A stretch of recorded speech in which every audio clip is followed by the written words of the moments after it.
All right, 3, 2, And I go 1. by XO now. You gotta start calling me Finesse. Okay, now we are back live. Back I'm live. sorry about that. Gotcha. It's all good. Shit happens. What happened here? Okay. All right, So we're good now? we are live. Gotcha. So, just want to welcome everybody to the show. This was something that was supposed to take place a long time ago. I kind of feel like pre-COVID, we were supposed to kind of make this happen, and things happen, and I always say better now than never. But the one and only. So, is it So Finesse or is it Sister Outspoken? Sistar, Outspoken. Star Outspoken. Gotcha. Just So, call me SO. We can keep it simple. Just call me SO. we can do Star Outspoken, not a problem. What brought that change on from So Finesse to Star Outspoken? Sistar, Outspoken. I'm sorry, Sistar. Gotcha. SO Finesse, the SO was always Sister Outspoken. I went through a certain development within myself and my spiritual growth. And I just was feeling Sistar. And in the conscious community, like everybody's always calling me Sistar. It's like Sistar instead of sister. And it just connected with my spirit. And so I was just like, you know what? Like finesse represented an aspect of me in my adolescence. Like when I first started battle rapping, I couldn't choose between Sister Outspoken and finesse. Because Sister Outspoken, I was doing a radio show. I was going by Sister Outspoken, and I was doing poetry and doing speaking engagements. That was Sister Outspoken. And when I decided to battle rap, it was like, dang, like, so when I rapped, I went by finesse. And when I would do and stuff like that, and a lot of people used to call me finesse. So I was like, fuck it, SO Finesse. And then now it's like, I don't have any, I feel like Sister Outspoken is the essence of my all. Like I don't have a two anymore. It's just this. Gotcha. And I am the embodiment of all those things. So that's what it is. It's like I'm the full embodiment of what I had apart. Gotcha. Love it. So and that's more so my apologies because it is spelled Sistar Outspoken.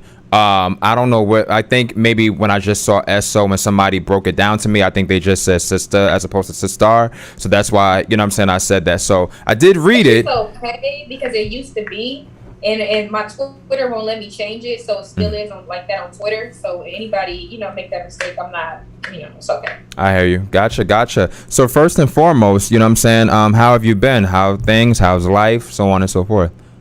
So things are doing pretty good. I went through a lot of ups and downs, and I went through a lot of just trying to get into alignment with what works for me. The pandemic was beautiful for me because through the pandemic, I published 2 books. I realized that I want to screenwrite, and I realized what was important to me in life, and I stopped giving time to things that drained me and figured out what would I be doing if I didn't have to worry about anything else. Gotcha. And I loves in life again. And for those of you who don't know, here's my new book. Yay! Right. Life Outspoken, spoken word of urban suburban journey. And I got to relive that, even reliving that and reliving those time frames and some of those poems that I put together. I've been enjoying myself and my growth and my child's growth and loving myself, really. Gotcha. Taking care of myself. So these illnesses, the government dropping viruses on us, so we don't know what they're gonna drop next. So we gotta take care of ourselves. I hear you. Hey, can I ask a question? Go ahead. How on finesse? This heavy bags, by the way. Nice to finally speak to you. So right, I have a question for you, right? Because like for me, right, I didn't see you take the Queen of the Ring route. Like you became something on your own terms, right? And I see the respect that you have from your other MCs in the West. Can we break down where exactly you came from? Because for me, it was like You was just like here, most respected chick out on the West. Like I didn't see like no big battles. Like I just seen like you battling B-Dot. Like I'm like, whoa, like what's going on here? Like So what happened was I got my respect during a tender time out here when there was no girls battle. You gotta understand, even still on the West Coast, it's not about females. Right. So when I came in the game, it was like 2 of us, and I was trying to battle whoever, and I was killing niggas. And then when it came to big opportunities, like when Snoop Dogg did a show out here, he handpicked some people, and I was one of those people. And I killed it. Like I was one of the battles that was most talked about, and that was like a legendary stamp that it put on me. It ended up not dropping, but everybody on the West knew what happened. Gotcha. And Snoop was really fucking with me, and he was ready to put money behind some people, from the West Coast. But the network that he was working with and who he wanted to put the show behind, they fell off. So that show fell off. So it didn't happen. But they still saw what was up. And anytime there's been like big opportunities and stuff like that, like we did another show, or they were trying to do with making it not virtual, but basically where you can like interact with the battlers while they battle and stuff. They was trying some new technology out. They wanted to interpret it with battle rap. I got picked for that. So, and I got to rap with Molly Ball, when I was in the studio, I spit. So when it came time to show up, I showed up. Gotcha. And I was one of the only females out here doing that. And then I'm one of those people that create opportunities for other people as well. Gotcha. So, and you started what in like 2014-ish, something like that? Yeah, Gotcha. something like that. Okay, gotcha. Yeah, Gotcha. And I was on the only card that was that only Queen of the Ring card on the West. So. Gotcha. And Carson born and bred, correct? Yep. Gotcha. To be exact. Gotcha. Shout out to I've been to Carson once. I spent the Thanksgiving out there. While out there I was able to y'all right next door to Compton, right? Yes, sir. Yeah, I was able to get my little tourist view of Compton or whatever. Felt great. So we're gonna get into a few things, but you say you published wrote and published 2 books, correct? Yes. Self-published? Yes. Well, actually, I self-published through Amazon for this first time around. No, that's excellent though. That's excellent. And the books more so kind of consist of poetry, correct? Yes. So this book is the prequel to my novel. So basically, Life Outspoken of an Urban Suburban Journey. Well, spoken word of an urban suburban journey. This is small pieces. Well, not all of them are small. Some of them are traditional poetry, and most of them are spoken word poetry. And for anybody who doesn't know the difference, spoken word is written to be performed, and traditional poetry comes in all different, structures and shapes and sizes. You don't even have to rhyme. Gotcha. So I have a few of those, and then I have a lot of spoken word. And basically, it's telling the story of a girl who went through different things in life, from identity crisis, from first loves and heartbreak, to losing herself, having to find herself, single mother situation, the psychology behind the system and how it's crafted that, understanding when the character discovers that she's even Black, and that people might want to kill you for that, and different memories and experiences through time, dealing with grief, dealing with different things, seeing my homies go from little kids and everybody's all pure to the next year everybody get put on the hood and nothing is pure no more, and just the importance of loving life and experiencing certain things and then getting lessons from it. And then she goes through her growth, and her spiritual growth and self-knowledge growth, and in place in life where it's like, okay, I know if I want to be at my best, what it would look like, and it's time to be that. So this storyline with this poetry book is like a tiny, minute glimpse of a story that is the novel and self-help book. And the self-help book is Odyssey of an Urban Suburban Journey, and the character's name is Journey, so it's a double. Nice. I like that. Journey. Great name. So let me ask this. If you can put it in words, because I remember some years ago, I attempted to like kind of write, my own kind of autobiography, but just like a duration of life or whatever at this job that I was working at during this time.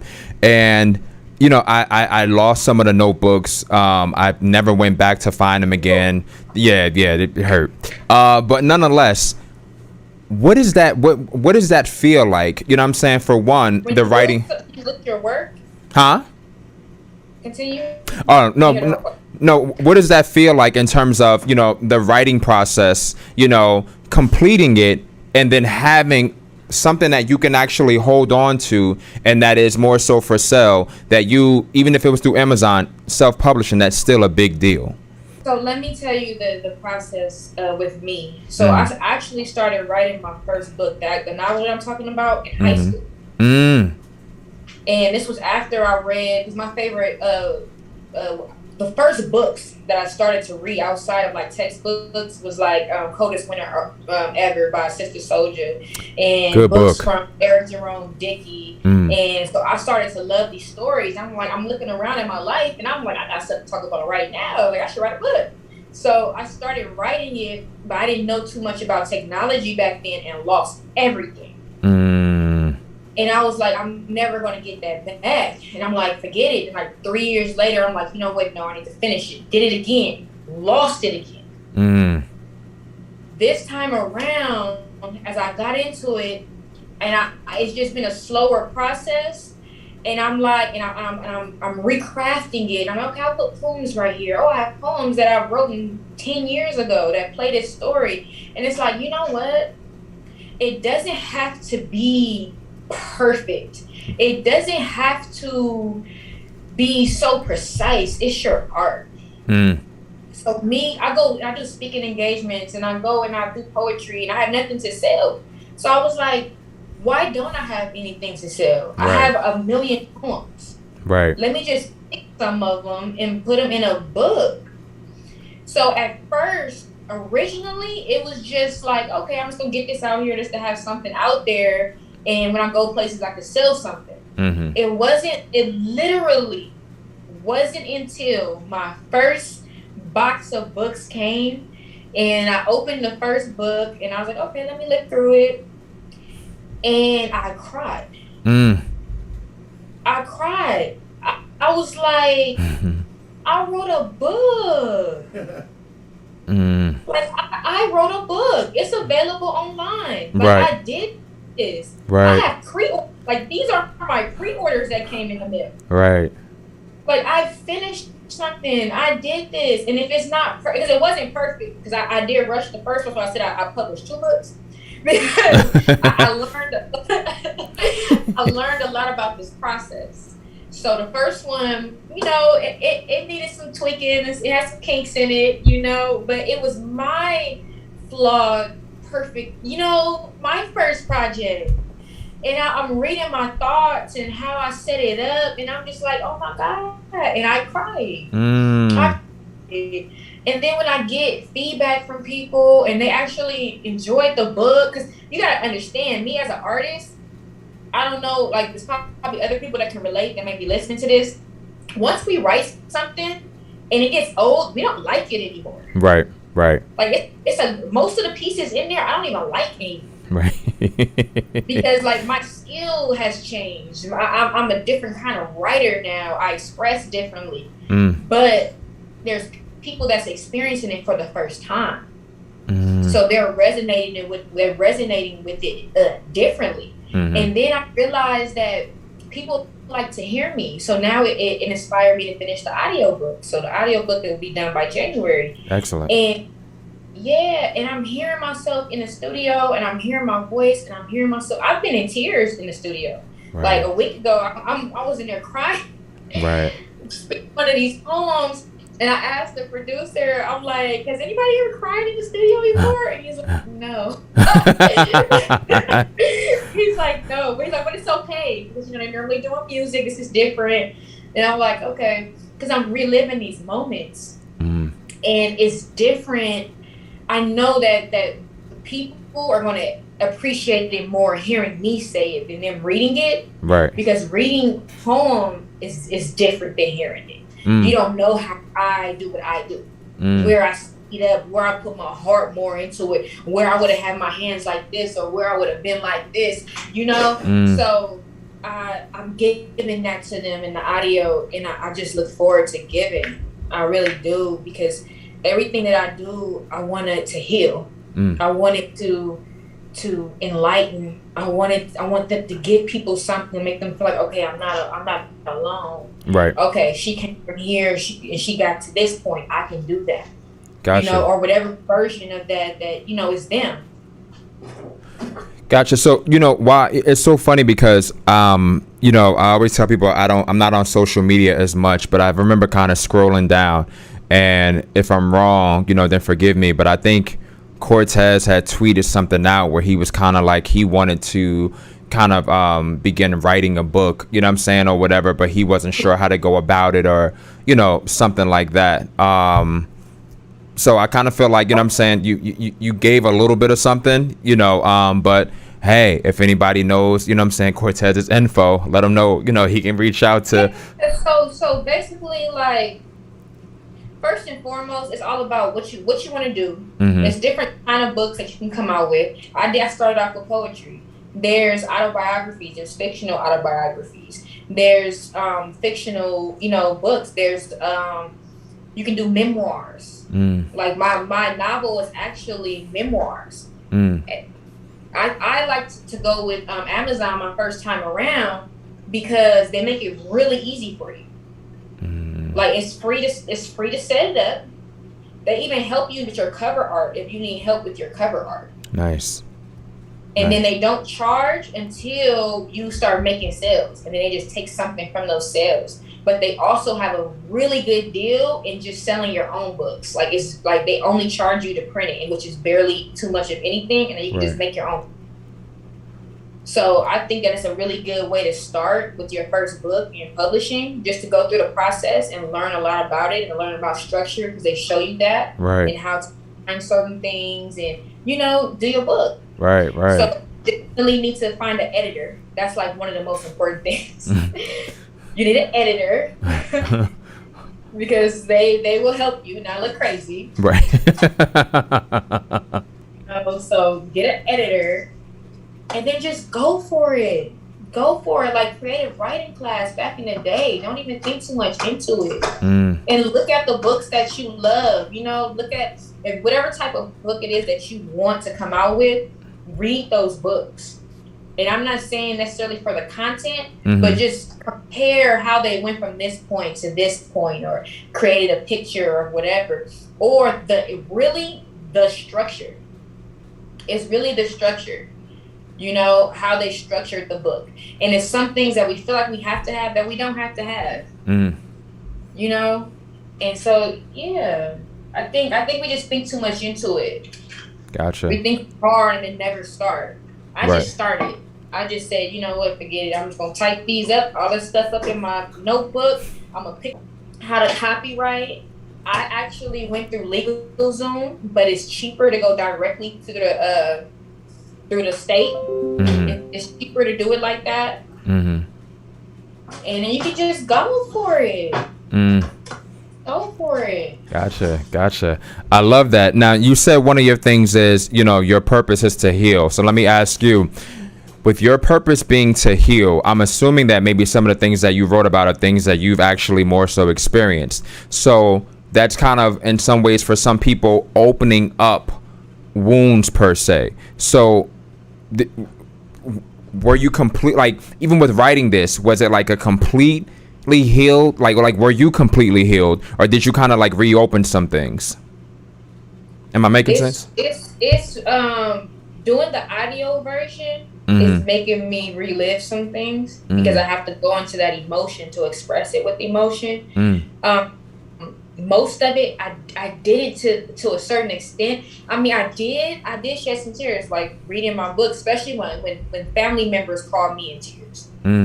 Or friends, like, I didn't know you felt like that about that, or you know, or this or that. And it's like, it brought me to that place. But majority of my book, yes, I'm healed about, you know, all of those things. It'll be elaborating on those things in the book, in my novel, that'll really get to me. My biggest thing about all of this, and was the scariest part for me, is being transparent and knowing that I'm a battle rapper. So that was the hard part, really, because I'm giving them content for the rest of my career. Right. If they're anywhere close to as intelligent as me, like, it should be very hard for me to ever walk off the ring again. You know, like, do I want to quit battle rap? Like, I definitely will have quit by the time my novel comes out, for sure. Gotcha. But the poetry book, it's just like, this is me, you know, like, this is me. Right.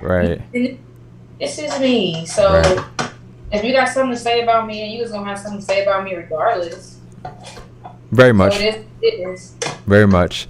You know, the you know, and I always kind of quote QB, you know what I'm saying, who always says, you know, you can't expose a bitch who ain't got shit to hide. So it's kind of like, if I'm putting my shit out there, you know, you can't. I know what I put out there, so I know you have the ability to say, and I'm lucky prepared for it all. Right. And that was a process.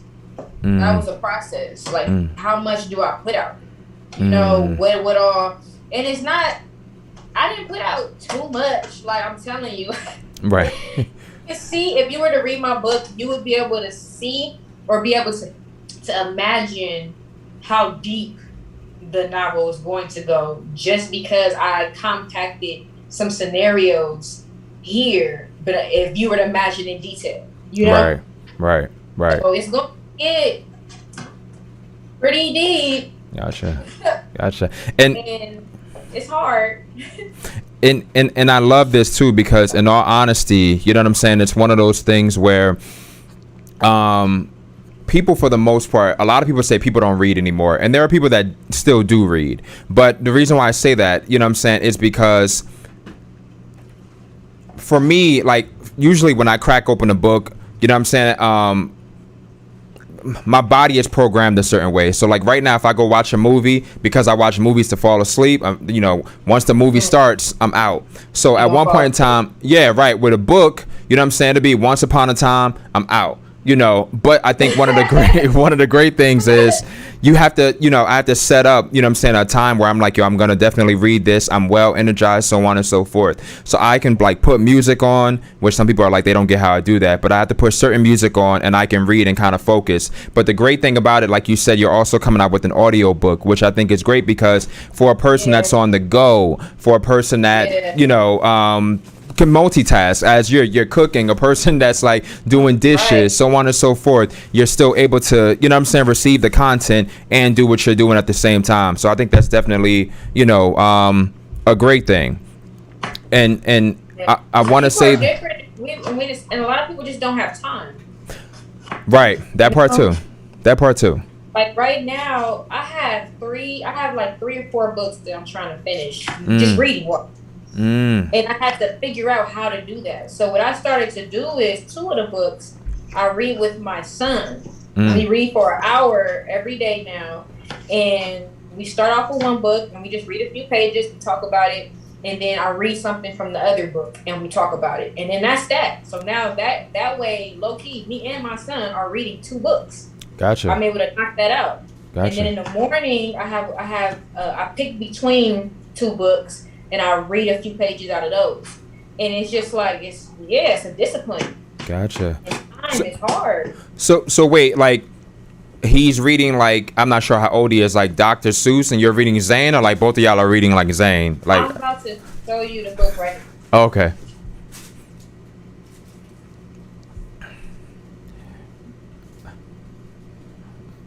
I see Chicken Wolf.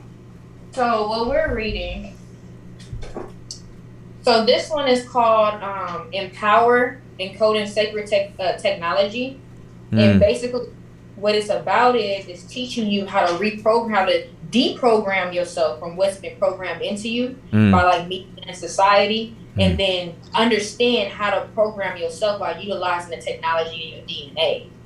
And so in the beginning of it so far, what we already went through, and it talks about how your every thought and emotion like influences your biochemistry. So your insides literally craft along with your thoughts and your emotions. And we are all particles and energy. And guess what's around you? Particles and energy. Right. So only is your biochemistry changing, but you're literally changing your reality, like magnets and metal. So you're doing alchemy just walking around and not even knowing it. So this book is like, it sounds like really advanced, but the way it's worded is very easy to consume. By Siddiqui Bakari. Okay. He teaches mastery of self, and he utilizes African thought. Okay. So I really support him. And then after that, we're reading the Yoga Sutras. Right. And basically, that's like the Yoga Bible. And I say the Yoga Bible because yogis existed across the world before like a lot of religions were created. And their goal was to understand their knowledge of self and be aware of their consciousness and their conscious self while having a human experience, and allow themselves to experience and expand that consciousness. And when people think of yogis or yoga, they think of people doing exercises, right, this and that. That's not what it's about. That helps, like the positions that you see people in when they do yoga, it's literally just so that you can clear out energy channels and loosen up your body so that you can sit still. The most important part of that whole scenario, or the whole sequence that they do, is at the end when you sit there and you meditate. Right. Because at that moment, you're able to be the being and understand that you are not the body.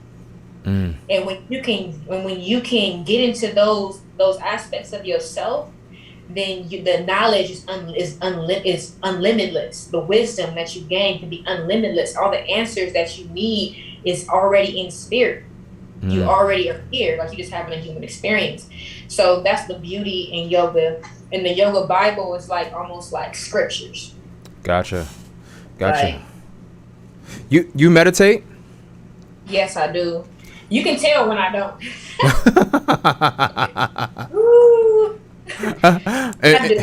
In what way can a person tell? Huh? In what way? I get off balance. You can tell when I haven't been meditating and when I haven't been in nature lately. When I'm just in the city for the longest and just in the mix for the longest and just dealing with my phone for the longest, I'm a more tense and like 0 to 100 type of person. I'm my best self and my more calm, my more understanding, my more objective thinking, my more clear and just, aligned within myself when I have been meditating, when I have been going into nature and getting those downloads. You can tell the difference, because when I don't meditate, I'm outsourcing for information. It's like I'm doubting myself almost. I can tell the difference in my mind. Like it's like it's simple stuff that you go through every day, and instead of calling a million people like, what do you think about this? Or how do you feel about this? Or worrying about stuff, you can really just sit there, let your mind be at ease and really just like talk to yourself. Gotcha. And take the time to listen to what comes through. Gotcha. I love it. It's so funny when I think of, I guess, women in battle rap. And don't get me wrong, although I feel like there are a few of you, but there are many of you at the same time. You're with the women that are in battle rap. I feel like you can name a couple, and you can kind of be like, yo, if I had to compare her to an artist, like a female rapper, like, this will be an Eve or this will be a Little Kim. But, I kind of feel like you give, like I don't know, Bahamadia, like Jean Grey, like you That's so crazy. Yeah, you give that off, and I think that's I'm saying a great thing. Not too many that are in that realm, but I'm saying there is something about you that is very I don't want to say like I don't even want to describe it or put it in words, but you know what I'm saying. I was about to say, you can get 3 words. Right. Oh, dude, tip of my tongue. You told me, okay. What so with you being this person, I know not too long ago, just based off of you know, as an artist, you know what I'm saying? Like I said, just you giving me like these kind of like Jean Grey, you know what I'm saying, kind of vibes or whatever. You at one point in time, in terms of battle rap, you were involved in you were going to be involved in the scouting process for URL. And I guess, you know, I'm just so curious just in terms, well, not curious, but I look back at it now like I'm curious who you would have, you know what I'm saying, just based on what you know. But anyhow, for anyone that isn't familiar, go ahead. I know for sure as far as people that had already picked, I had already picked Hansel. I was trying to get TK, but he didn't know what his schedule was going to be like. And then it's a guy from San Diego. I can't remember his name at the top right now, but I was going to definitely pick him. You look at my tags on Instagram, you can find some of his videos. Like, he was really like sending me his videos and stuff, and I really liked him. I wanted to give him a shot. And then I had a few females that never had a battle before, but they're dope, so I wanted to bring them in. So yeah, it just, you know, it is what it is. Right. So it you know, the scouting process didn't happen. You were informed that you were going to be a part of it, and What? I said the scouting process more so, or the recruiting process, it didn't happen. You were informed that you were going to be a part of the process, and then you were informed that you were no longer going to be a part of the process. Is that correct? Or? Yep. And they gave me the information that they gave me, and they said they feel like the artists need to know, you know, what happened. So they don't mind if I share that information, because the person that hated on me, that was nasty. Like, they should not have done that. Like, that is what I was doing was bigger than any issue that me and that person has. It was affecting 15 people and their opportunities to be where that person is at right now and make the money that she's making, you know? So they're like, they just didn't like it. They didn't like it. They knew when they got the call, and Beasley called and was like, hey, you got a scout named such and such. Because mind you, I don't even have a relationship with Beasley and Spank. They don't know me like that. Like, I was picked by the person that's handling, you know, that. So it's not like they knew me and was like, oh, you know, we don't like her or something like that. So that's why I'm not taking it personal. Right. It's not personal at all. They called him and was like, do you have a scout named such and such? And he already knew what happened. He already knew. He was just like, what'd she say? Because we have had issues in the past with not just this person, but even the person that brought me aboard. Because a long time ago, just when we first had our altercation, like the first time, we actually have fought numerous times. But after we fought the first time, she was trying to make it so that I couldn't come to URL events when her squad was battling. So if my squad wasn't battling, we shouldn't be there. Only, you know, whoever's squad. Right. At that time, like before me and her altercation, people didn't even know it was 2 different squads. That's how close our squads were, and have now been able to get back. Like, it was a family. Like, people didn't even know our leagues was 2 different leagues. Right. We so close. You know what I mean? Right. So the guys wasn't going for that. They like, no, like, we want to support each other. Like, we not gonna not be there because such and such not on the card. Like, if she feels that uncomfortable or if she has an issue, she just need to not be there. So it kind of backfired on her, because then what they said was, look, like, we not doing that because that's gonna get more messy later. So what we are going to do is, if you feel away, then you can have a designated person with you throughout the day, so that you can feel, you know. So that's what happened. So she just ended up having to sit in the corner and have a designated person with her, but it was able to still move. You know, everything was able to still move smooth. Right. So he already knew that she does stuff like that because she tried to do it with him. Gotcha.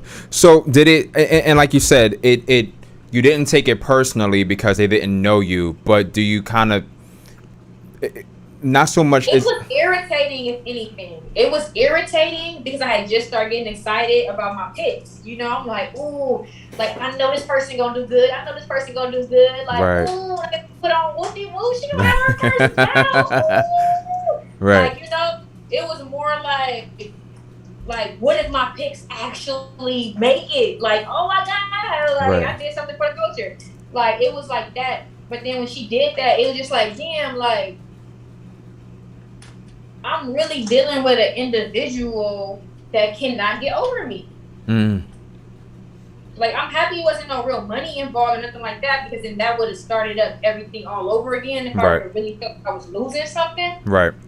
But it was just a realization that it don't matter how good of a person you are, it don't matter what you do in life, it's gonna be somebody who don't like that shit.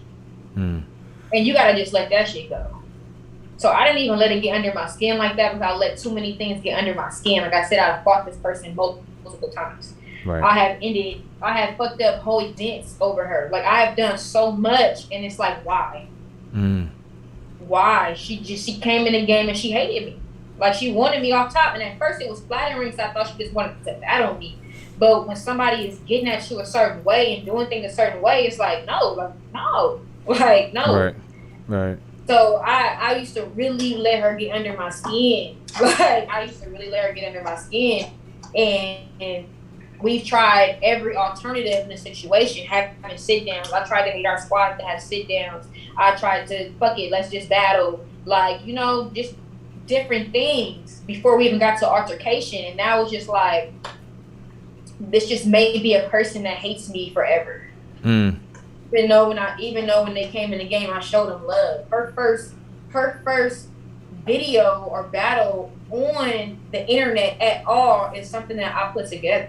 We're right there cheering her on. Like, so it's just, you know, like you just don't have that. And I had to just accept that. And it was kind of flattering again. It was like, dang, like you went out of your way to try to stop something that have nothing to do with you. Right. Like this don't affect you at all. You're not even gonna be there. So it just really showed me that I have an effect within the culture that I didn't even know that I had. 'Cause I don't even be thinking people worried about me like that. I'm honored that you guys didn't hit me up to this interview. No. So, you know, so when whether it comes in love or it comes in hate, because it comes in many different forms all the time, I just always take it as love and always take it as inspiration just to keep doing what I'm doing. Gotcha. You know, they say, success is the sweetest revenge. And I'm not saying that as far as a shot, but just in regards to anything that anybody's doing, like you said, if you're just kind of taking it as love, then like you said, it's pushing you to motivate you to kind of keep on, doing what you do personally. Crazy. Like it probably would have been better for some of the people that's trying to block me and do this and that to not have done that, because it would have kept my mind in a box. But now when you're looking at something, it's like, okay, if I can't take this route, then what do I do? And then you start to look around and see all of the routes. Hey, and everything that you can do. I got a quick question, right? So I'm trying to like read between the lines. I'm like in and out of the conversation, right? So anybody who's involved with battle rap knows what we talking about, right? I want to know why, because the West is filled with, when I say politics, I mean that respectfully. I'm talking about street politics, not the battle rap shit. Can you answer, like, why has nobody stepped in on the street side and get this handled? Like, for me, I'm from the East, so, for us, it's a little bit different. But for you guys, like, why has nobody, like, stepped in, squashed the situation, get money, and can that happen at this point? Because I know it's deep, but... And who's it gonna take to step in? We've tried that. Okay. Like I said, I've tried to organize sit downs. But when you have somebody who that's not where their mind is at and that's not what they want to do, then it ended up getting to an actual altercation. Because when I knew it was getting to a point to where I'm like, okay, I'm gonna end up socking her in the face. Like I don't do this internet stuff. Like she keeps going. Like this is for real now. Like. And I can't just have somebody getting at me like this, because I wouldn't let nobody get at me like this in person. So I called a meeting and I told my homies, I told everybody, I'm like, look, like, I'm about to fire on her. So what I need is, y'all need to hit up Geechee or somebody, and we need to have a sit down or something, or like, either we gonna be able to talk it out, or we can fight right then, and y'all can just make sure everything don't go, too bad, whatever. And then we go, we that's it. That's it. Like, we end it right there, and then we go back to our life. Well, Geechee was going through trial at that time. This is when he had went through that big trial, and everybody thought he was gonna go to jail for a long time, and the leagues kind of helped him get out of it or whatever. Like, so the homies was like, we're not trying to be like really super bothering him with that right now. And to be honest, I think just even what had just happened with the whole Miss Hustle and everything and all of that, in that situation, I think men have a hard time realizing when something is serious and when it's not. I think that they thought it was a game in the beginning until I fired on her. And then it was this big thing. It was this big thing, like the first time. And then I accidentally, shut down an event and all of that. And everybody's acting like, whoa, what happened? What do you mean what happened? What do you mean what happened? So then it got to a point to where, yeah, we tried numerous things. We've tried just both sides saying, okay, it's squash now. Like, y'all fought, it's squash now, and we're gonna try to, maneuver in the ways we can just be in the same space and this and that. We've done it. We've been in the same space. It was okay. We didn't have to be friends, but we did it. Like, they did it. They orchestrated things. It was okay. And then it was talked about us battling. She's like, no. And then it was going to be a battle rap boxing thing. Oh, that's what happened. Everything was cool. Everything was okay until she moved to Atlanta and started going up online again. That's what happened.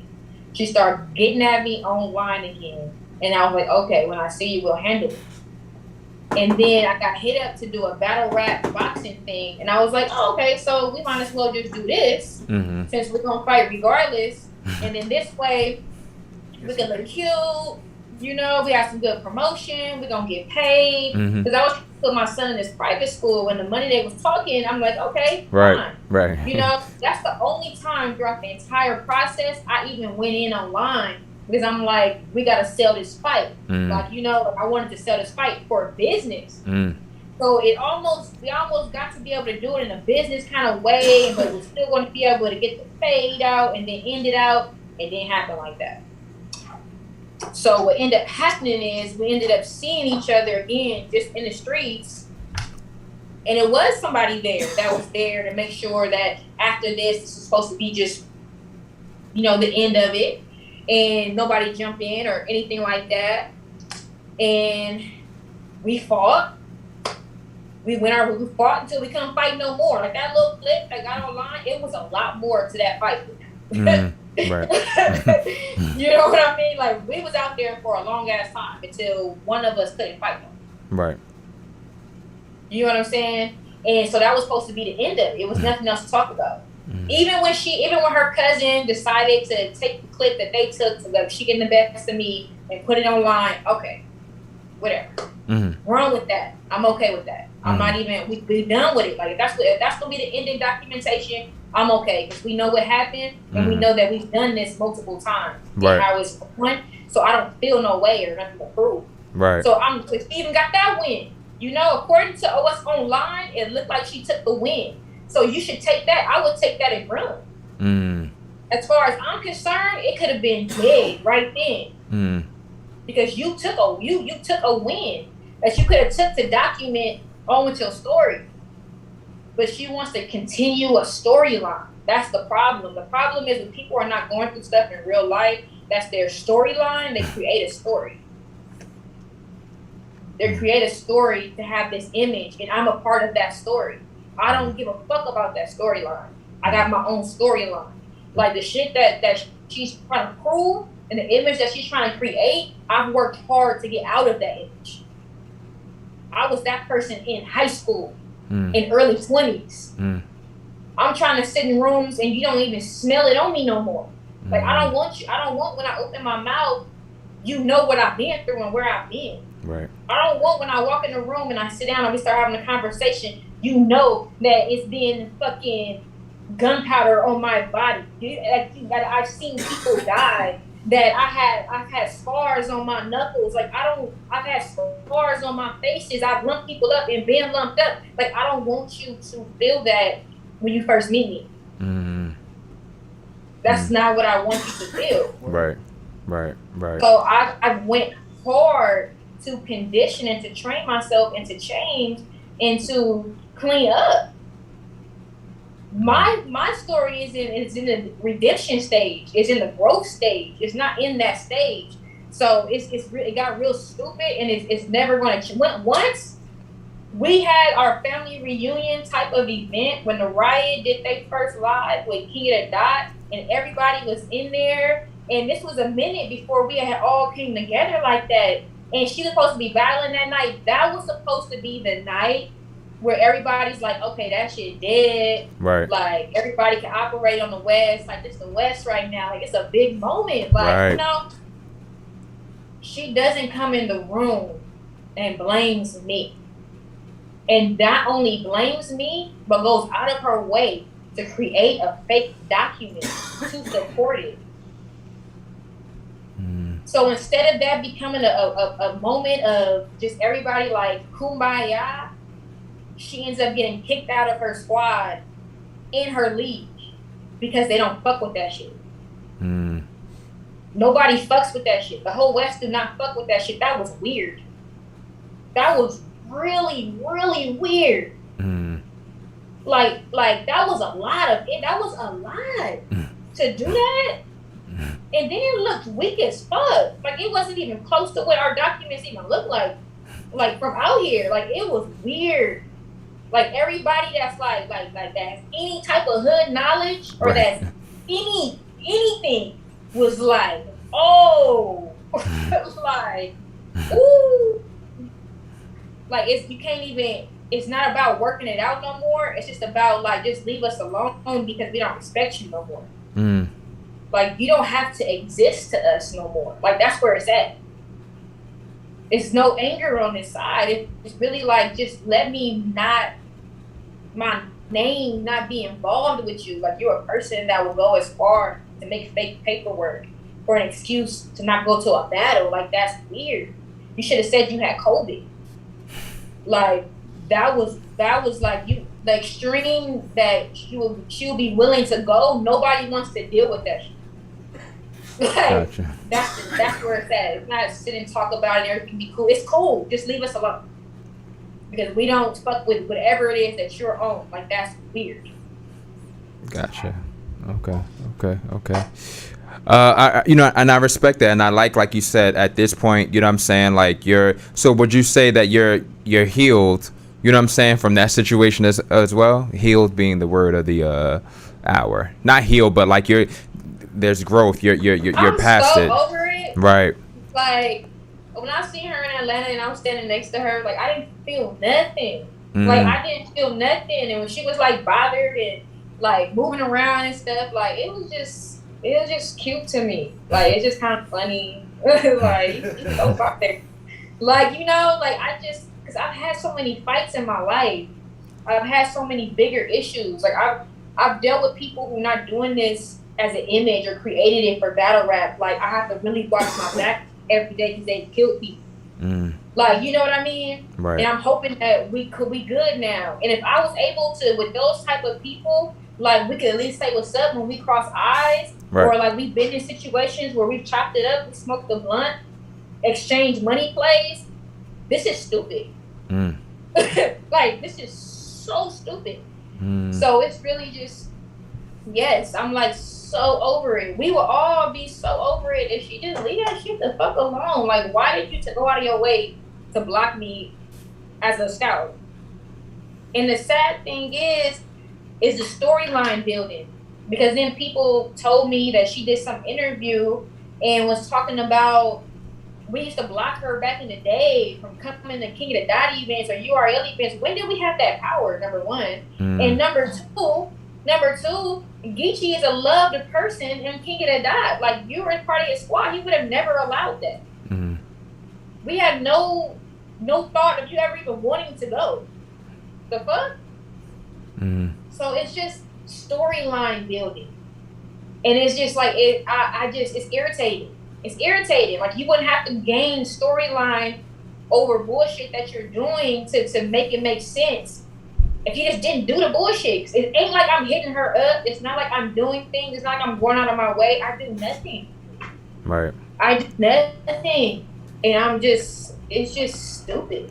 Hey, Finesse, let me ask you a question, right? And I want you to be honest, right? Yeah. So, let's say the tables was turned, right? Mm-hmm. And let's just say that you was this person, right? I don't see how I could ever move. Well, I'm just saying, but let's say, you know, let's just play devil's in a parallel advocate universe and say she is scared, right? Let's say she's scared. Let's say she doesn't want to deal with this kind of shit. I understand she's still talking shit. That's what battle rappers do.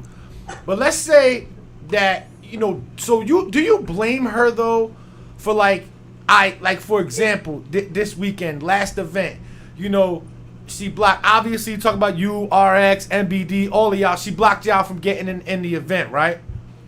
If the tables was turned, right, and you was feeling a certain type of way about somebody and y'all was about to battle, like you don't feel like for 1 second that y'all shouldn't be there for her, you know, because it might fuck up her concentration. It might make her feel like, oh shit, something's gonna happen.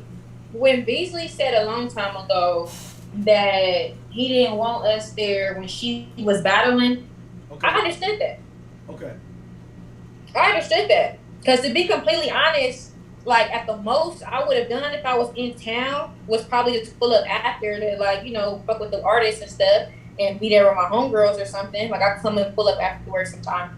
Like I probably would just did that, because to be completely honest, I'm not, even though I'm in a good place in the situation, I don't want to put myself in a situation to be tested in that way. Word. It's bigger than, I'm not that petty to be right there just to fuck her up.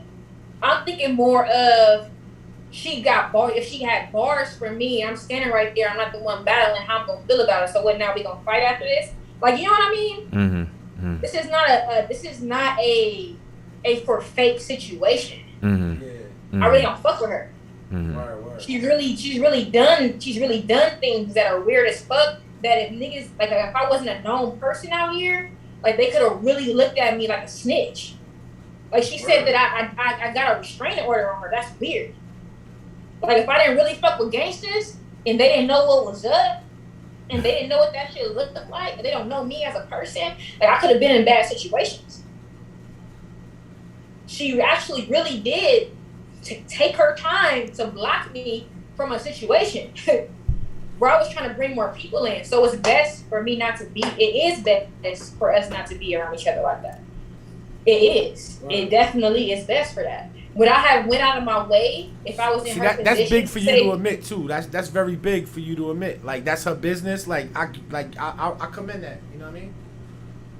Yeah. So, but as a battler, and because I'm the kind of spirit that I have, and because I'd be like, I don't know, like I just be.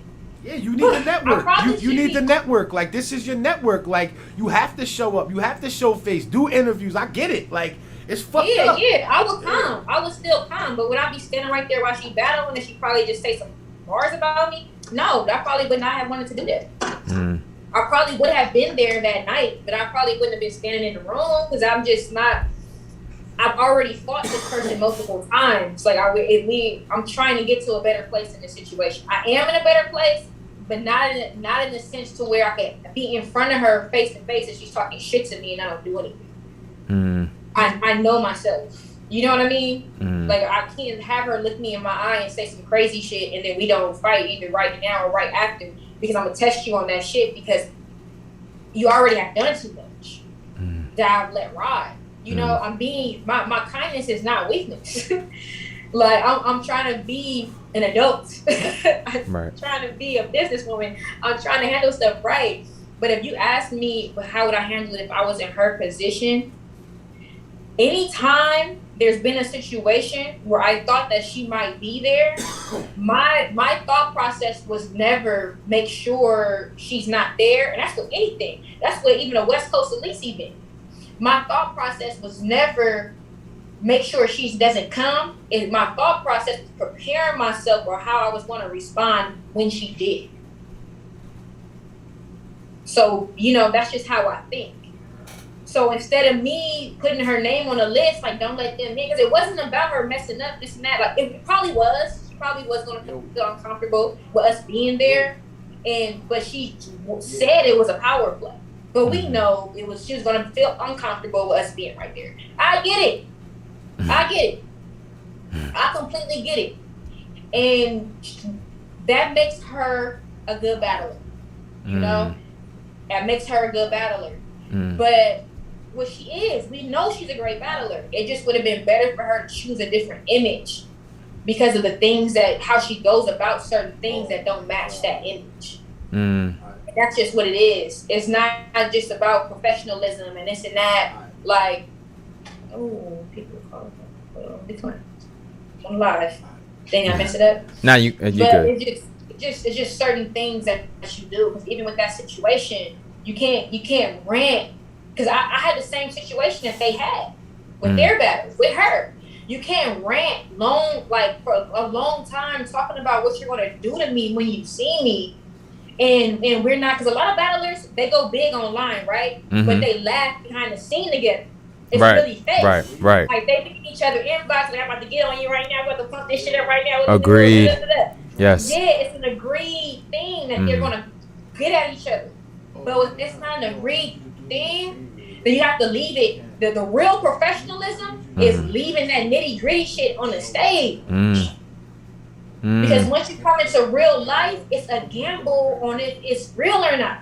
And when and everybody is not squares. Right. Like, I know battle rap is probably 95% of people who've never been through real shit. And probably, for real, like, if 95% of battle rap has never walked down the street and somebody looked at them up and down and was like, what's up? Like, you know what I mean? Like, probably never got them like that. So when she got at me, because when it really first happened, and when she got at me and tagged me on something, or somebody tagged us, and she was like, don't tag me with that weird on Crip. I felt bad though, because I really grew up with Crips. So if I'm around some people, and then, like, that's like if you in a smoking section and somebody go to pass a blunt, they like, don't pass my blunt to that weird on Crip. Right. Because of my upbringing, that's how I took it. I didn't understand fakeness in battle rap. I wish that I did, because I would have never let it go this far. I'm just learning that right now, and I'm able to laugh now. I'm able to brush it off. I'm able to see it for what it is and be like, whatever. Right. Like, I didn't know that. And I really think that upcoming battle rappers and, like, people who come in the game, like, they need to take that into the account that everybody don't know you just playing and you trolling and you just talk like this. Like, if talking about people kids and gang banging and talking about fighting them on sight and pistol whipping them is you playing, is a part of your promo, you might need to change that. Right. You might need to change that if you don't want nobody to be ready for that when they see you. Because if you tell me you're going to sock me in the face when you see me, I'm going to sock you in the face first. Because I know what it feels like to get socked first. You know what, Finesse? I also, I've been doing this 11 years, right? And I'm 38. You feel me? And I was bags before I was bags. So most of these people, they don't become something until they get a little battle rap fame. So I think people like you, people like you speaking out, you feel me? It makes people realize a little bit more, like, you growing up. You know, you don't want to be a part of this shit. I don't want to be a part of this shit at 38, 39 years old. You got kids. You cooking for your kids right now on live. Like, you know what I mean? So, like, I get it. But keep, but it's fire. That just shows, like, you on your grind. And also, like, I feel as though, like, when people don't, this is all they got. You know, so Yeah. when it gets to that point, it gets too crazy. I don't think they know better. Like, you know, they think that's the cool it's thing like to do. in this social media, you know, generation, you know, people be who they want to be, you know, behind that screen. And I really had to condition myself to understanding that it is a lot of people in battle rap who were never seen before battle rap. Like they felt invisible, or they got bullied, or whatever. Like, she could literally hate me because maybe I remind her of some girl that did something mean to her in high school. Like, that's really I chunked it up to. Like, it's a lot of people like that. Like with the police. Like, I feel like a lot of the police be tripping and be killing black people and doing all this and all that because they felt they got punked in high school or something, or a black nigga took their girl. Like, it could be stupid stuff like that. Right. So when you're coming into these industries, like, I just want people to really understand, like, when you choose your image, like, first off, you should be yourself. Right. First off. But if you're going to be good at being something else or creating something, like, be able to be in it. Just be it in its fullest thing. Just be in its fullest. Don't do certain things and then play victim. Or blame it on this or on that, but then at the same time try to sew in the gangster shit to make it believable, but really, like, it's too much. Gotcha. That's a hard job. Like, you should really just be trying to be in movies. Right. Like, which most people in battle rap would be really good at, you know? And that's an incredible thing. Right. But knowing when to draw the line between real life and battle rap is important. Because people's lives can be on the line. Agreed. And, you know, definitely well said. If I'm not mistaken, I feel like I put a clip up not too long ago with Norma, and we were talking about promo and things like that. And I think, or how you would offer yourself to want to battle an opponent. You know, like, should you kind of come out all I fuck you up, whatever. And I remember her thing was be yourself. And if that's the image that if that's the approach that you're going to go about it, then when it's time to, you know, when we meet, you know, stand 10 toes down, like stand by. Energy. Right. Yeah, you gotta have that energy. Right. You can't be like, you stand all right online, and then it's like, oh, hi, such and such, love you. Right. Or nothing at all, and it's like, excuse me, something. Like, you know, like that's how she was in Atlanta. Like, I stand right next to her. She stands right next to me, and it's just like, excuse me, you know, and stood next to me. How am I supposed to know that we still got beef? And that's how you talk to me in person. Right. And then you go right after that and try to get me kicked off of being a scout? Why? Like, you know what I mean? Like, bitch, we was just right next to each other. Right. Do you ever feel like people may be, you know, I always say like the peanut gallery, you know, sometimes I feel like, unfortunately, and I'm not saying that it doesn't happen with the men, but I feel like sometimes with the women, the issues that are more so created, sometimes it's based on the people that are around that want to see shit. And for some women, I'm not saying her in particular or anybody in particular, but for some women, they don't know how to, like, yo, don't come at me with that he say, she say. You know what I'm saying? Like, don't come at me with the gossip. Don't come, you know what I'm saying? Do you feel like in some ways the people around may be putting things in? Definitely. And people will pump up situations and do stuff that for you to be in situations that they wouldn't want to be in. Or to do things that they wouldn't even do. You know? Like, back in the day, right before our last fight that we had, I had already been doing really good at, like, just ignoring her bullshit, and she had me blocked on every social media platform. So I was good at not even seeing anything. Right. You know, I was just living my life. But back then, people used to still send me stuff.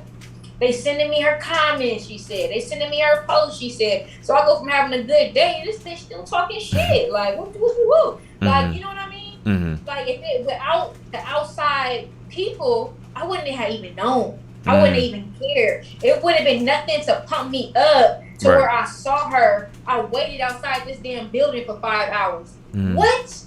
Right. That's what I did with the day I had time? Right. Right.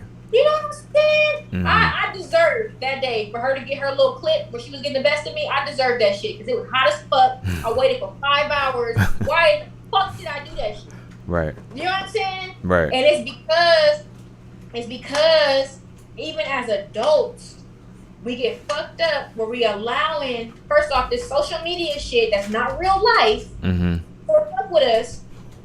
We allowing these people who wouldn't even do the things that we're willing to do to be in our ear because they don't handle it the same way. My temper is different than your temper. Right. You can look at these comments all the time and then see her and then just be fine, just look her up and down and be okay with that. I'm different. I've been in too many altercations. I see her and I sock her in the face. And then now all of this shit and it's all coming down on me. So that's another thing. Like, people have to know when to brush shit off. People don't send me stuff no more. Don't send me that shit. I don't. If I didn't see it, it wasn't meant for me to see it. Like, right. People don't be blowing me up with nothing that she's talking about. Like, at all. Right. So that is a thing too. And I really want people to understand that too. Don't be letting people transmute your energy. Don't be letting people change your energy and be. If you have people that's in the culture and all they do is send you messiness or bullshit or stuff like that, don't fuck with them like that. Do not fuck with them because you don't need that. You don't need that. Right. Well said. And I typically don't do this. I'm gonna go to the comments, but I just want to address something. Hawk757 that says, why she always come out when some stuff about coffee is hot. Let me explain something. This interview, and one of the things I said at the very beginning of this, we had spoken about, and I had the messages, and I don't have to like prove anything or provide any receipts. We spoke about this show taking place with her. Like I said, this was like pre-pandemic. It just never more so happened. And as a matter of fact, the conversation that we had, it was a matter of you actually coming here in person. You know what I'm saying? And at that point in time, I think I was still doing a show on Fridays. And if you kind of go back a few weeks ago, this was supposed to happen, you know what I'm saying? And it didn't. And on our end, right. I get it. But like, the people, they don't understand my energy, who I am, the storylines. Nobody knows what's going on behind the scenes. Everybody likes to own pictures, and I didn't even know I appear every time something's going on with her. I just be living my life. So I guess something going on with her this week. Okay, whatever. Right. Something's going on with me too. Right. I have an interview. Right. But right. I gotta not show my face and handle my business because somebody else has business. Right. Come on, stop it. Right. Agreed. So, in terms of, battling, female more so onto. I got a question from I'm sorry. And I got a couple questions here, but one from Wicked548. Are you going to be doing your self-help podcast with Avocado? Oh, am I going to be on Ruin the Hour again?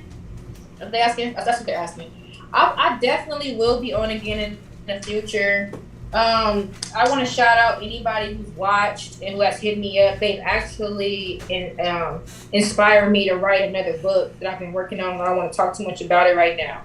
But even when I went through, when Avo went through what he went through, and I felt the ways because I expressed so much as a single mom. And just my struggles, period, and just different things that I went through psychologically on that show. And it made me sit there for a minute and think like, dang, like the people watching this, are they just like, oh, this is another Black girl going through this or that? So it made me not want to add any more content on his channel. And we talked about it, and I wasn't going to, but I ended up coming back because not only did I personally know him and I see his growth and I'm a part of his growth, and I can't just judge somebody in that moment of them being tested where I know I've seen their growth. I see them in their regular life. You know what I mean? You go up in his house, it's spiritual things in his home that from me. You know what I mean? So I could not do that. And then even though I made a statement and I said I wasn't going to bring no more content on the channel, the people who watched it, they didn't care about that. They were still hitting me up. What do I do in this situation? What about this? what do I take for this? How do I do this? So I'm sending all these long paragraphs and essays and stuff, and it's like, you know what? Right? It's like, you know what? Right. Like, this is a need. So yes, you will see me on his show. I just haven't thought of a topic lately, but you will see me back with Avo. That's my boy, and you'll see me do more in general. Because even on my Life Outspoken page on YouTube, I will be giving you more as well. So. Gotcha. Another one. If I don't know if I'm saying this correct. But I'm assuming it's MIA Teddy Bear, or I don't think it's Mia Teddy Bear. But it says shout out to Divine Interventions. Is she gonna do another episode of that? So we've been just talking about that, and so Divine Interventions is dedicated to the education of spirituality and esoterics. And me and Reese went through some things over the last 5 months or so in our personal lives that was up and down, and then getting back to a grounding space within our spirituality. And we felt that was important for us to do that and get back to our place of alignment, so that when we're giving it from a place of practice and understanding. So we definitely will see something soon. Gotcha. We're in a space to give. Gotcha. Okay. Gotcha. Let me grab something. Yeah. I hear you.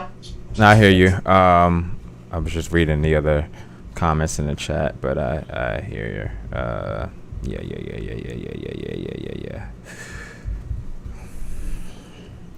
Oh, I'm sorry. You said you could hear. Okay. So here's the thing. So, you know what I'm saying? Like I said, you've been battling since about maybe 2014 per se. You know, and I know you said by the time you put your novel out, you know what I'm saying, you may possibly walk away from it. Gotcha. So I'm already thinking about walking away from it, period. I hear. And what's bringing that on? Not that it's a bad thing, but what's bringing that on? I realized that in this point in my life, so when people who battle rap, right? It's either because they want to be the best battler, or they're trying to get into the music industry. I don't really care too much about either one of those. With me, it was more on, I'm an artist and I wanted to express myself. I wanted to learn better structures of writing, and I wanted to put on for the West Coast and put on for women, especially from the West Coast. And I did that already. And I want to be so transparent and really challenge myself artistically and as a businesswoman. And battle rap takes up a lot of energy, a lot of focus, a lot of time that other aspects of things that I want to do needs. I really think I'm about to go into more of a motivational speaking route, because I noticed that what people want from me, what they love from me, is knowledge and healing and inspiration. And that's just an interacting online and what people like the most from my battles. So I want to give them that in different ways, on different platforms, and different forms of writing. And I'm ready to do that. Gotcha. Okay. So before you step out of the sport, if you had the opportunity to see certain women, you know what I'm saying? Who do you feel like by now you could have battled, or you should have battled, or you were supposed to battle?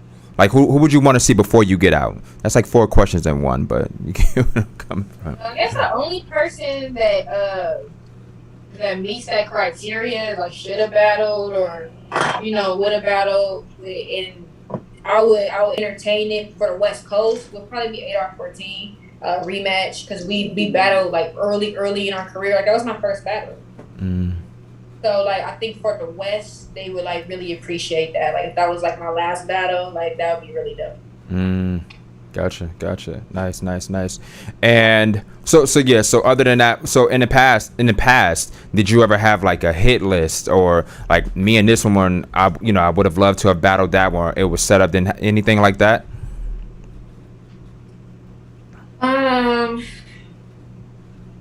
When I first came in the game, the girls that really had sparked with me was 40 Bars, Jazz the Rapper, Shayna Ashley, um,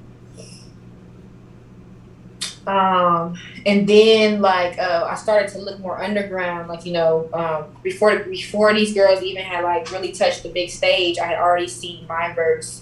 I saw Vixen. I saw who else? Those was girls that I had wanted to battle. Especially Mindverse and Vixen, because they were like they were really good and they were pretty and aggressive. And I felt like it would be a good clash because I'm those things. And so I did want to battle them at one point in time. But now it's just like, I just don't care. And because I don't care, it's probably something I shouldn't be doing. I hear you. But then again, maybe if I would have got certain type of challenges, I would be more excited about it. Gotcha. And not for nothing, when people, walk away from it from various reasons, I understand and I get it. And I think that sometimes as fans, we always, it's like, sometimes people, it's a stepping stone. People grow out of the love for it for whatever reason. So, if you do decide to walk out of it, although I do think that, the presence will be missed, you're going on to doing bigger and better. Like you said, the possibility of like screenwriting and things like that, which is, it's just so much. Like when I see, I watch like motivational videos, shit like that, right? Mm-hmm. When I see Lisa Nichols or somebody like that on the big stages talking to people, telling their story and then telling how they got to a certain point with their story, it's like I could do that. Like I could do that and be really good at that. And like it's not about money, it's about like what I could do. But then motivational speakers make more than rappers. Like like that's some of the top motivational speakers. Like they making like 500,000 for 15 minutes. And it's like I sat in on one of her seminars, and she was literally teaching her students how to utilize their story and do motivational speaking and then do spoken word. I do that naturally when I go speak. Right. People book me to speak. I'm talking to them about certain things, and then I start spitting. I already do that. So right. I am a different lane. And I need to at least see what's up with it. No, I have to. I can't let it pass me by. Right. I hear you. And I love that. Few questions in the chat. RC says, you versus Norma Bates. Well, that's a comment. You versus Norma Bates would be dope. R Rosen85 says, would she do an intergender 2-on-2, and who would be your partner or her partner? Well, intergender, the partners that came up in the past has been, I have had multiple people want to partner with me. Cali Smooth, B-Dot, Dre Vicious, Saint. Like we've all talked about partnering before. So it'll probably be one of them. Gotcha. Okay. Wicked 548 says that battle with Street Hams is fire, and you and Emerson Kennedy is fire as well. That's my favorite battle. Yeah? Yeah, me and Emerson is my favorite battle. Gotcha. Wicked 548 says, would you do a 2-on-2 with MBD versus Don Lady and Norma? Yeah, I would. Gotcha. That sounds kind of dope. I'm not mad at that. Yeah, definitely. Yeah. I mean, it's some battles that I wouldn't turn down, but I just can't think of them myself. I hear you. Like it's some stuff, and I actually really like to battle guys, and I never did a 2-on-2. So like it's some things that I would want to experience. Gotcha. So typically, here's the thing. Now you're from the West, and I've like I said, I've lived in Cali. I've spoken to people from Cali, and it's so funny that I have this question. But define for me what a mark is. What is a mark? Bitch-ass nigga. Thank you. That is so funny. That is so funny. And we Gotcha. say stuff like that, not realizing people don't know what it is. Right. Yeah, you watch, Right. West Coast movies, you know what I'm saying? Mark, but you don't know what, right. Okay. But yeah, that's just like, that's calling somebody like a pussy, like a bitch ass nigga. Gotcha. And is there But such... it's not so harsh to where you can play around with it too. Like I might call one of my friends a mark in like a small situation, you know. But basically, it's like you a punk. Gotcha. Okay. And is there such thing as the Fox Hills Mall, or was that just made up for boys in the hood? Yeah, it's a such thing. Okay. All right. That's West LA. That's funny. Okay. You East Coast, certain things, you know what I'm saying, I don't know, I haven't experienced. So yeah, I never knew what a mark really was, and Fox Hills Mall is actually a mall. Gotcha. Yeah, what I'm else? gonna take it a step further. I went to Cali and Rancho Cucamonga is a place, bro. I knew that. Oh yeah. That's out the way though. That's out the way, but yeah.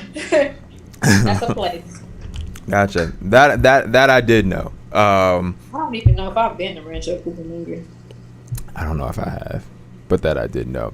So before you get out this sport, and I'm if anybody in the chat, you know what I'm saying, give me some names of females or whatever, but I'm play a game with you that I typically play with the women that are on this show. And I've been lying because I've been saying I was going to change the name for a long time, and I haven't yet, but it's most threatening, least threatening. And what it is I'm going to mention 3 girls, and out of the girls, if you were ever to battle them, let me know who would be the most threatening or challenging and who would be the least out of those 3 and why. Okay. Interesting. Buster. Okay. That's another one. Yeah. Thank you, Wicked 548 Buster. Wait, I haven't been in a long time. That's right. the same thing. Gotcha. That's Okay. the same thing as murder.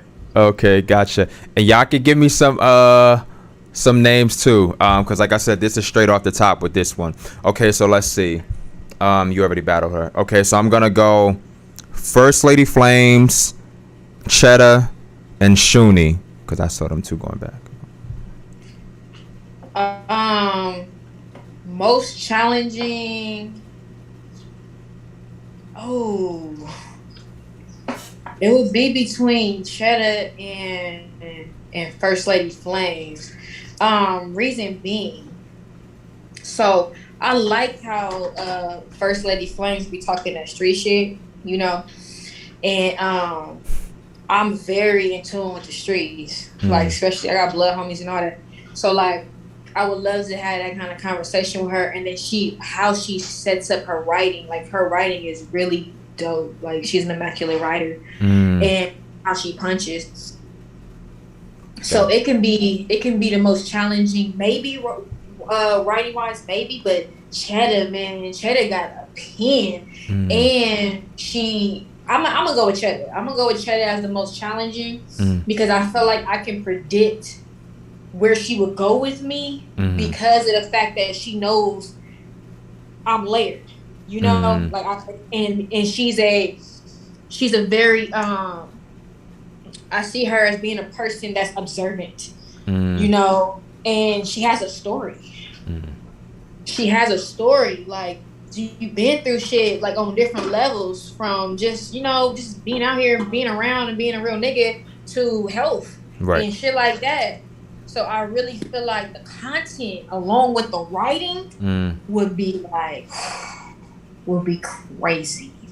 Like, and then the aggression and the energy, it'd be crazy. Like, gotcha. Like I think the way she would get at me, like the way I would think that she would get at me would make it way more challenging. Because of the layers that she could go on top of the fact that she can punch, that she can scheme, that she can do all these things with her writing.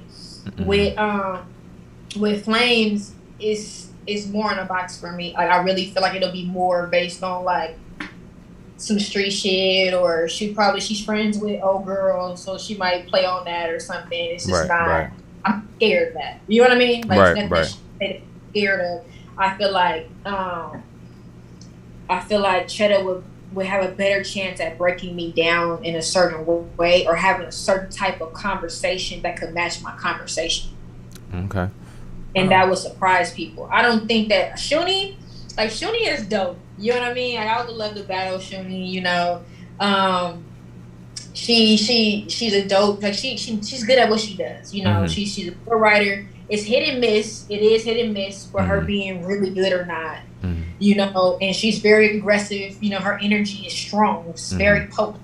You know, so I would love to match that energy. Kind of like the reason like I like to battle men, because I love her type of energy, and it just brings out like this, like it makes me wanna, like I don't know. Right. You know, so it's not that many women that make me feel like that. But I feel like Shuni, it would be like another lioness, like a bear or some shit, like Lion and the Bear, like, you know, like I gotta like, I gotta growl, you feel me? But as far as like content wise, me being scared, I wouldn't be scared. You know what I mean? Right. I wouldn't. I would just go in there and battle rap.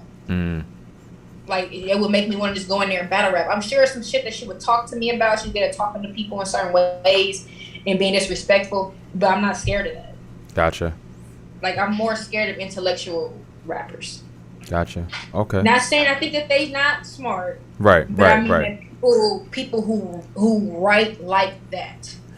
Gotcha. Who take the time to write like that and show that they have different layers to their psychology in their writing. They make me more nervous than somebody who punch. Okay. Getting some good ones. So I'm gonna combine it. Official, Misfit, E Heart. Ooh, that's a good one. Yeah. That's funny. That's like you did like the old version. Cause like Official, I don't know. I used to think Official was the most dangerous person that you could go against because of how fire she is, you know, and then her performance along with her size and her energy. It's hard to match the energy and performance per se. I don't have a whole lot of performance, you know, and the fact that she doesn't have a lot to angle, like, you know, you don't really have a story on Official like that. So it'd be more challenging to come a certain way. You just be punching and kind of talking shit. But now over time, I realize that that's not as scary to me. So for me, it'll be E Heart. Okay. Because when you listen to E Heart, like when she on her A game, like the way she write, it's like, oh, like I'm not trying to get body. You feel me? Like I'm not trying to get body. Like I'm not trying to get body. I know any given day, like anybody can, you know, every dog had a day, but like the way she writes, like I respect it a lot. For me, it would be more challenging because I would be trying to really match and over exceed some of the things that she does that I like to do.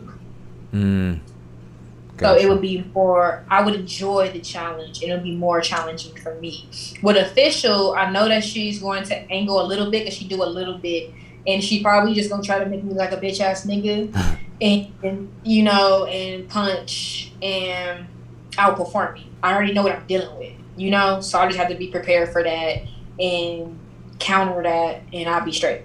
Because I'm a great writer and I could make my presence known. So it's not as scary for me. You know, I'm not saying that we wouldn't get in the room and maybe she will out punch me. Who knows? But the idea of it going in is not as scary as how I imagine E Heart's writing at her best. Gotcha. Okay. And flow, like it's different. Gotcha. I'm not saying I don't see Misfit as a challenge, but I don't really see her as a challenge like that. Okay.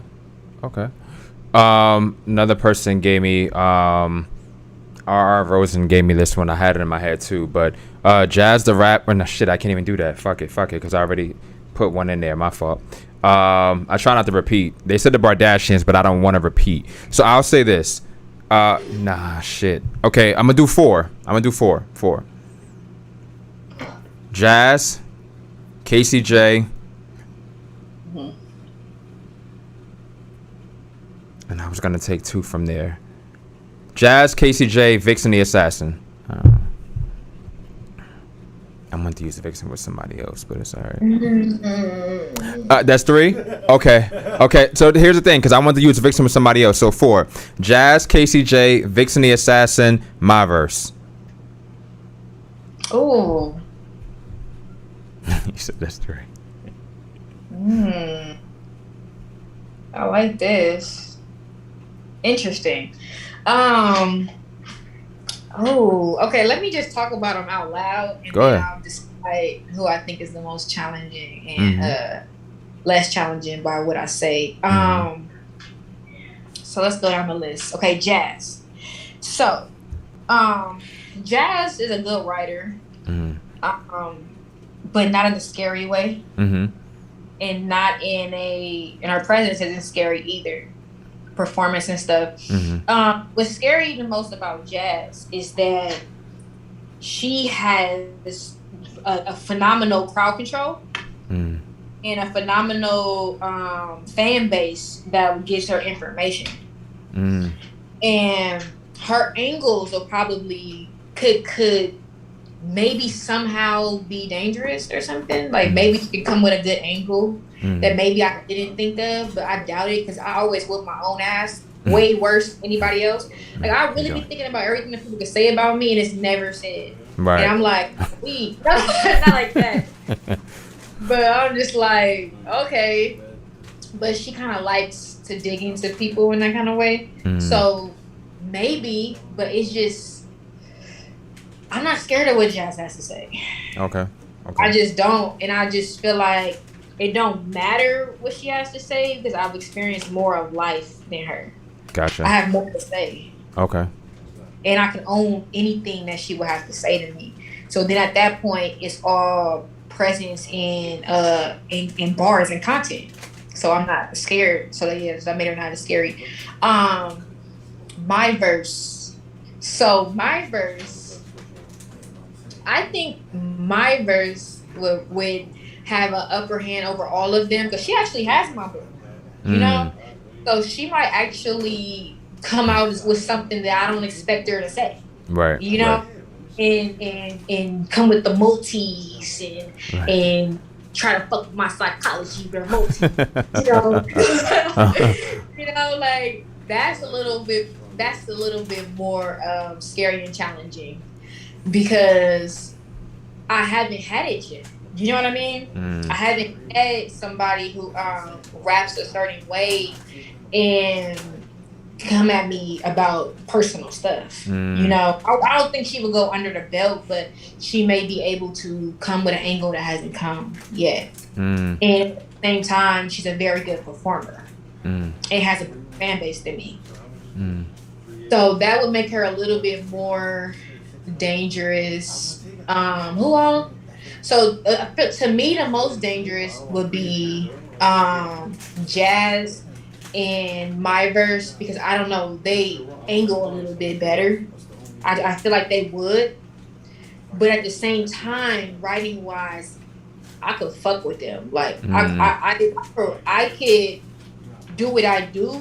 What I do is writing wise, I feel is better than what my verse does in her battles. And that's not to diss her, you know what I mean? Because I really respect her and I respect her as an artist. You know, she's an artist in so many different ways, but I don't see her out rapping me, you know, a cappella. Like I don't see that. Like she might pick a flow that was a little bit better, you know, at some point, but like I don't know. But then again, she studies a lot of different stuff and she knows what to study. So she might get deep. So the fact that she's a question mark in her ability to be out of the box and she can rap, I would make her the challenge. Okay. Yeah, I would make her the biggest challenge. The least challenge in that scenario, which is funny because even though I put Jazz as like one of the challenging, she's actually the least challenging as well. Gotcha. Okay. Because Vixen and Casey, like, no, Vixen, I would say Vixen. Like, Casey be kind of hit and miss with me, even though she's hard. She's dope. She's on point. She's, like, you know, great. But, like, Vixen, I don't know. I really fuck with her. And I like how she bars, and I like how she performs, and I like how she does what she does. It'll be a good performing challenge. She wouldn't fuck with me on the content, but she got bars though, you know. So we would be punching. So I guess I would say my verse would be the biggest challenge, content wise, and then the least challenge I think would be between Casey and I don't know. I'm gonna just say Casey since I said her name first. Gotcha. Okay, and we could end it on this one. 40 bars, Couture, QB, Black Diamond. 40 bars off top is the most challenging. Not only does she has an impeccable pen, but her flow and how she presents her pen, like that shit is like untouchable, you know. And then she's just so seasoned. Like, yeah, she be fucking up sometimes, but she don't fuck up. Like, have anybody beat her when she was just didn't fuck up?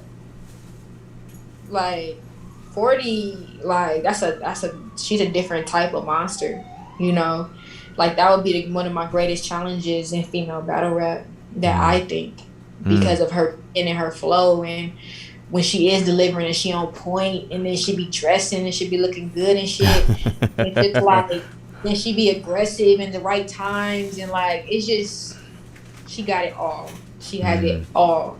So that would be my the way I feel about Daylight in the men's category is how I feel about 40 in the women's category.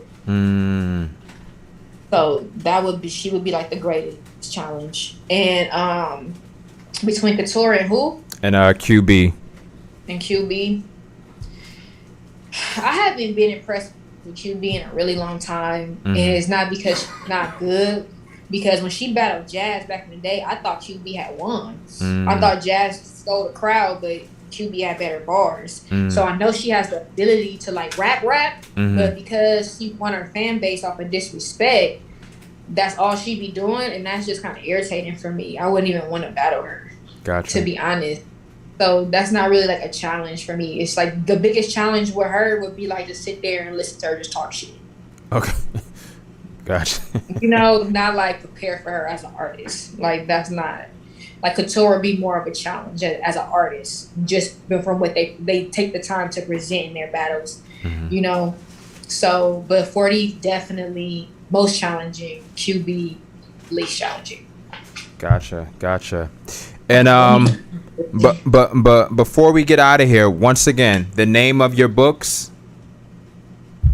Life Outspoken. If you just Google Life Outspoken by Sistar Outspoken, then it'll come up. But it's spoken words, Life Outspoken. That's the series, and it's called Spoken Word of an Urban Suburban Journey. Gotcha. So, and both are available Amazon, correct? Via yes. Amazon.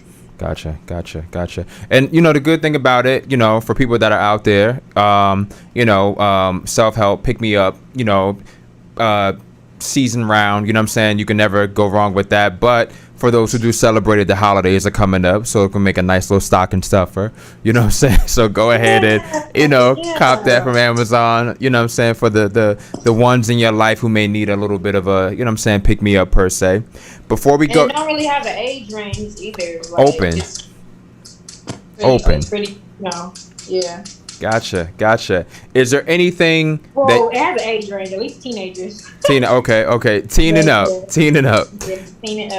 Is there anything that's ever been put out there that you wanted to, like, you know, clear up, kill, address, anything like that? I guess a couple things. I guess probably about like 3 things. I'm trying to make it quick.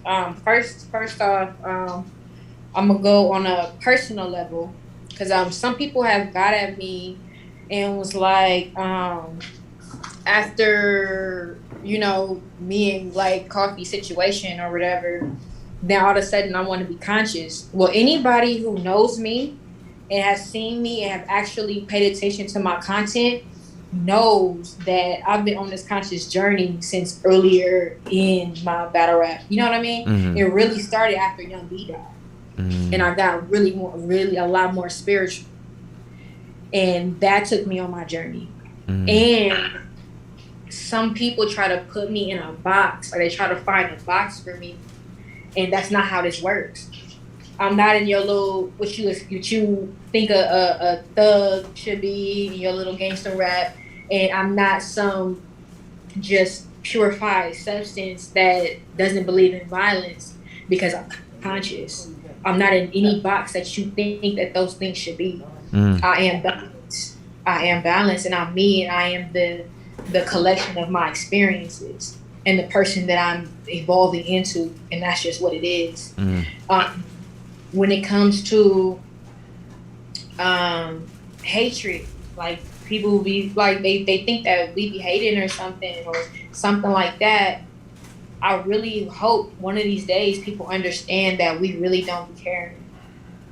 Like we really do not be caring like that, and one day maybe we'll stop reacting, because we do still react sometimes, but we don't initiate because our goals are so big, our life is so abundant, we have so much going on. Like that is minute. That is very minute. And to hate on somebody would to feel like that would be to feel like you lack. I don't lack in anything. My life is good. And battle rap did not make me, and battle rap doesn't take from me. And then recently, my friend did make a statement regarding Smacking Beasley, and I want to elaborate a little bit on that. I'll let her speak for herself, she decided to do so. But I want people to understand that had nothing to do with the people that were battling. That had to do with people from the East Coast coming over here and then not allowing people from the West to experience the shit that's going on. And then at the same time, but still needing the West to protect people that they have that they have employed with them, because they can't control the situation, but they're planning the situation. You can't do that. You can't do that. Like, we don't care if we not getting booked. You know what I'm saying? Like, but it's another to not be trying to let people be a part of shit. And I'm not talking about the girls, right? And but it's other people too. And that's a dangerous game. That's a dangerous game, because there's a lot of people around here that support us and don't like that shit. Like, who the fuck is they to come over here? It's the West. Like, they already managed seeing this on the screen. So it's whole nother thing for special lists and shit like that. And you doing it in regards to somebody that just snitch bullshit. Like, they're not even respected over here. Or you're doing it to back somebody that's not respected over here. That don't fly. Like, but we have respect for the business, and we love the people that are, getting put on and getting these opportunities and making money. So we're trying to handle it a certain way, and keep the commotion down, but when it be so blatant, like a slap in the face, it's hard not to react to a slap in the face. Especially when stuff starts to get ugly, because word hits the streets. Like, we don't know, we didn't see it, but supposedly, guns was pulled out on females, so by men. So then that means we have to get men involved, and men getting involved that you don't show no love to, that you act like you can't be over here. So the energy can easily get to, well, y'all just don't need to be over here. But that's not what we're saying right now. Right now is just, making the problem aware. So it is what it is. Gotcha. Okay. All things well said. And I'm gonna say this, prior to the end of the year, I'm just late with a lot of shit, but I'm gonna get both copies of the book. And not for nothing, I'm, like I said, it's a lot that goes into writing. It has to be a great feeling to produce something that you can, like, you have author, you know what I'm saying, underneath, like that's huge. That is huge, you know. Oh hell yeah, you know what I'm saying, like, you know. You're an author, but nonetheless, congrats to that, you know what I'm saying, and for all that you do. And I'm one of those people where I've spoke on things and the shit didn't happen, so I'm just gonna say, with your screenplay, can't wait to actually, till it does, you know what I'm saying, actually happen. We'll definitely be interested in viewing it. And before that, not for nothing, anything else, any projects, anything else that you ever have that you want to come out and speak on, promote, just know that you have an open space and opportunity to do so here. Okay, thank you. Not a problem. And I mean that. I'm happy we finally were able to do this. Yes, I was so sad I missed it last time. I was so sad. Nah, it's cool. I said before, better late than never. So it's definitely much appreciated that you took the time to do this. Like I said, we were supposed to do this a while ago. It didn't happen. You know what I'm saying? We made it happen. Yeah, man, Cali love, man. Thank you so much, Sistar, Outspoken. Okay, have a good night. You too. Take care. Bye. To the people in the chat, go back. I'm gonna go up real quick. RC WR513, Ricket 548, Mr. Milkman, RR Rosen 85, Lacey Ahoye. Excuse me, Lacey Ochoa, I believe that's what it is. Cincinnati White, yeah, low over the head with some of that stuff that you were writing. I'm gonna fuck that up. Joel Amorbe, if that's how you saying it, Joel. Yeah, man. MIA Teddy Bear. MIA in this bitch. Let's see. Captain Pike, and I see your question about the QOTR. My fault that I forgot to ask that. Honor Immortal.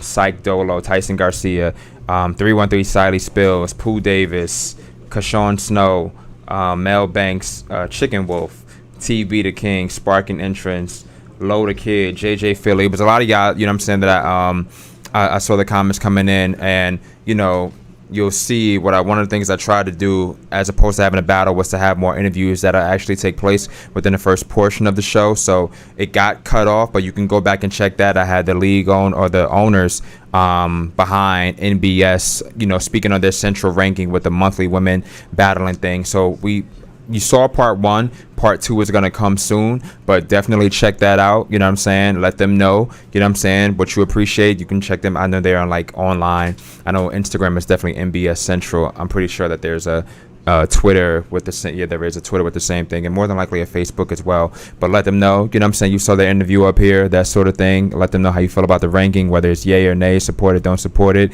I gave them some of the questions that you all gave me. I asked them those things, and yeah.